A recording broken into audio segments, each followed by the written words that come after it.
Hello, good morning. Nandito tayo ngayon. Magluluto tayo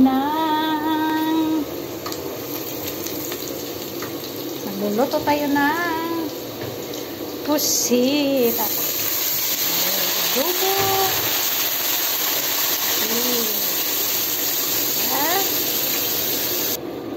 Ito na po ngayon yung pusit nating adobo. Tapos mamaya magluto tayo ng sangkong na may halong atay ng manok. Habang nagluluto, ako ay naglalaba. Ngayon talaga ang life. Maglalaba tayo habang tayo ay nagluluto. Kasi naman washing machine naman yan Pagkatapos niyan, dry na siya. Isasampay ko na lang. Diba?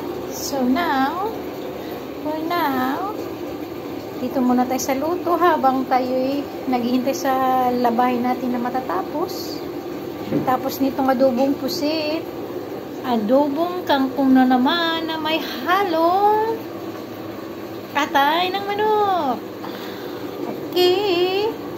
For now, bye, see you.